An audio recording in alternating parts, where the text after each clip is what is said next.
De retour au professionnel pour bien voir, bien entendre avec le sourire, le fameux appareil auditif. À quel moment devrions-nous commencer à penser à le porter, finalement? Est-ce que c'est à un âge avancé? Est-ce que c'est très tôt dans notre vie? Est-ce qu'on ressent le besoin? Pour en parler, deux audioprothésistes de chez Lob, M. Sébastien Lantier, Mme Squeda Dessureau. Bienvenue. Bonjour. Alors, est-ce qu'on ressent un besoin, un matin, on se lève, oh, j'ai un problème? En fait, c'est pas une question d'âge. Dans le fond, c'est ça, c'est qu'on va se rendre compte qu'on va avoir certaines difficultés. C'est ce qu'on appelle l'handicap auditif. Donc, c'est par rapport à ça qu'on va décider d'aller chercher des appareils auditifs à ce moment-là. Et des ressources. Oui, bien, c'est dans notre vie de tous les jours. Hein? On va s'en rendre compte au travail, à la maison, avec les conjoints. On va ressentir nous-mêmes une perte d'audition, un handicap auditif, en fait. Est-ce que la plupart du temps, c'est l'entourage qui incite la personne à aller voir, à aller rencontrer des spécialistes comme vous? Souvent, l'entourage va vous dire « Coudonc, Roger, la télévision, t'as bien forte. » Ou il fait répéter, au téléphone, c'est bien difficile. Que ce soit en groupe ou au restaurant, par exemple. Beaucoup de difficultés à suivre les conversations. L'entourage, c'est un gros plus. C'est eux autres qui vont pousser souvent la personne malentendante à aller faire un test audition. Et un exemple concret, je me suis rendu compte l'autre jour, j'étais à un souper avec quelqu'un qui avait justement une difficulté à entendre, puis elle parle beaucoup. Beaucoup. On s'est dit, est-ce que c'est pour combler le silence? Souvent, oui. Souvent, les gens vont prendre la parole pour pas être confrontés à répondre à des questions qu'ils n'auront pas bien entendues. Fait qu'ils vont prendre beaucoup de place lors de réunions, vont parler beaucoup pour masquer le problème, éventuellement ce que ça peut apporter comme gêne de mal répondre à une question ou de pas savoir qu'est-ce qui leur a été dit. Et avant l'émission, on parlait d'un sujet qui m'interpellait parce que j'ai un bébé à la maison de 16 mois, puis je me suis dit, oh, une petite puce à l'oreille, peut-être que je devrais me soucier de quelque chose s'il advenait quoi que ce soit dans ma vie. Vous vous occupez de clients très, très jeunes, là, de bébés. À titre d'exemple, mon plus jeune patient a 2 mois. 2 mois? Donc, c'est très, très jeune. Dépistage fait à la naissance à ce moment-là. Très, très, très important d'avoir les appareils. Aussitôt qu'on sait qu'on a une perte auditive, surtout pour les enfants, le but, c'est de prioriser le développement du langage. Donc, si l'enfant n'a pas d'appareil auditif et qu'il a une perte auditive, ça fait en sorte qu'on va avoir un retard de langage, voire même à la limite qui ne pourra pas bien parler à ce moment-là, tout simplement. Donc, c'est archi important dès le départ. Un enfant qui n'entend pas peut pas développer le langage et pourra pas éventuellement toutes ses fonctions cognitives les développer de façon naturelle. Là. Donc, c'est toute son évolution qui va être copée. Tout. On parle d'enfance, ça doit pas être vraiment à la mode, de porter un appareil auditif. Qu'est-ce qui se passe pour les convaincre? Souvent, je vous dirais, c'est plus souvent les parents qu'il faut convaincre. Ah! Donc, c'est les parents qui veulent qui veulent avoir un enfant qu'on dit normal, qui veulent pas avoir d'appareil pour leurs enfants. Mais si les parents finissent par accepter, je vous dirais, l'appareil auditif, ça va faire en sorte que l'enfant va l'accepter lui aussi. Maintenant, il y a plein de choses qu'on peut faire pour les appareils, pour les rendre attrayants pour les enfants.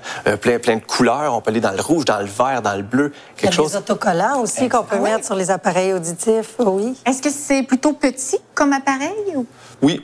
Dans le fond, on va y aller avec la grosseur de l'oreille qu'on a. C'est-à-dire que on parle d'un enfant de 2 mois, il n'y a pas grand jeu, hein? C'est assez restreint. Donc, il y a des appareils qui vont être un peu plus petits, avec le coude un peu plus fermé pour être sûr que ça couvre bien l'oreille. Ça doit être tellement quelque chose de beau que vous devez vivre quand la personne se met à bien entendre ou réentendre. Ça doit être un moment assez magique dans votre bureau. Oui, que ce soit des enfants, voire même les personnes âgées de 90 ans qui se remettent à entendre, qui reviennent à la vie, dans le fond. Donc oui, c'est beaucoup d'émotions. On voit des couples revenir avec des papillons dans les yeux parce que là, ils ont arrêté de plus se comprendre. Là, ils se comprennent puis ils savent que c'est pas de la mauvaise volonté.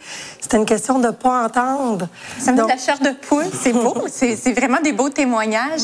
Vraiment, là, vous devez être témoin de choses assez exceptionnelles, des belles histoires. Pourquoi on dit que des fois, l'audition est divisée en deux? L'oreille, le cerveau. Qu'est-ce qu'on veut dire par là? Il y a une différence. Il faut faire la différence entre entendre et comprendre. Déjà, avec l'oreille est là pour capter les sons, mais elle ne fait rien d'autre que de les capter, les acheminer au cerveau. C'est le cerveau qui a tout le travail de décodage. C'est lui qui va comprendre les mots.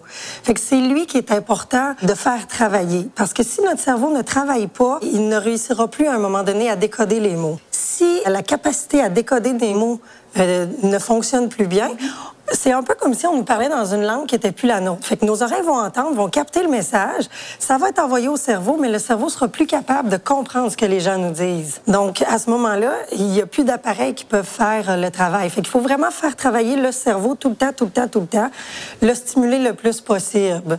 Donc, c'est pour ça qu'il faut appareiller le plus tôt possible. Comme on dit souvent, c'est que le cerveau, c'est un peu comme un muscle. Plus on le fait travailler, plus on le garde en forme, mieux que c'est. Si on le laisse aller, on le laisse manger des chips sur le sofa, ben ça va se détériorer, on va perdre cette capacité-là. J'ai une petite question, par exemple. Étant opticien, on joue souvent pour faire la branche à l'arrière et on voyait des gros appareils. On pensait que c'était la batterie et ici, il y avait un petit câble qui allait à l'oreille. Maintenant, il y a des gens qui ont quelque chose de très, très petit avec juste un petit bout pour l'enlever. Est-ce que les batteries sont aussi bonnes? Est-ce qu'ils font une journée? Bon, je me demande où ils mettent les batteries. Plus l'appareil est petit, plus la pile est petite. Donc, plus la pile est petite, moins elle dure longtemps. C'est vraiment, on va jouer sur la durée à ce moment-là. Okay. Donc, les très, très gros appareils, on peut avoir des piles qui durent 2 semaines. Les petites piles, les petits appareils qui vont dans le fond de l'oreille, calculés 3 jours. Donc, c'est très bon. Ils font la journée. Ça a changé plus souvent à ce moment-là. À ce moment-là, est-ce que la personne peut le changer elle-même? Oui, ça, à ce moment-là, dans nos cliniques, ce qu'on fait, on prend le temps au patient de montrer comment changer les piles, comment nettoyer ses appareils en même temps. Donc, le patient peut faire ça à la maison sans problème. Ah, ça, c'est bon. Et là, le mot à 100 $ aujourd'hui, tiding! Privation sensorielle. Qu'est-ce que c'est? Ça revient un peu à dire de ce qu'on parlait plus tôt. Donc, la privation, c'est si le cerveau ne reçoit pas assez de stimulation. Donc, s'il est privé de stimulation, bien, il ne travaillera pas suffisamment pour réussir à bien décoder les mots. Donc, la privation sensorielle peut s'éviter en faisant travailler, en portant les appareils, en amenant le plus de son aux oreilles possible pour qu'il y en ait le plus possible au cerveau, tout simplement. Toujours important de dire que vaut mieux prévenir que guérir. Encore une fois, dans le cas de la santé auditive, c'est très important. Plus on commence tôt, mieux c'est, meilleurs sont les résultats. Parce que plus on prend le cerveau en forme, mieux il va nous donner des résultats. Plus on attend, plus il y a des parties qui ne fonctionnent pas, plus il y a des risques de les perdre et de les perdre pour toujours. Puis là, pour les gens qui viendraient vous voir et qui diraient, moi, j'ai l'impression de mal entendre seulement du côté gauche, est-ce qu'on peut mettre un appareil seulement d'un côté pour une oreille? En général, la perte auditive, c'est dans les 2 oreilles. Ce qu'on conseille, c'est toujours d'y aller avec les 2 appareils. Le but, c'est d'avoir une égalisation entre les 2 oreilles. C'est un petit peu comme dans le domaine de l'optique. C'est comme si on allait vous voir dire, j'aimerais ça avoir un monocle. Ben, ça se fait plus, c'est pas possible. T'sais, les yeux, on va avoir l'effet 3D. Les oreilles, c'est un peu le même principe. On est capable d'être localisé d'où proviennent les sons. Si on a seulement qu'une oreille qui fonctionne sur les 2, on perd cet effet-là. Très intéressant. Donc, pour les gens à la maison, là, soyez à l'écoute de votre corps, de vos oreilles, justement, c'est le cas de le dire. Puis allez à la rencontre des gens de chez Lob. On peut vous trouver partout au Québec. Votre site Internet aussi, oui, tout à fait. votre magazine très complet. Merci beaucoup d'avoir été là. Bienvenue.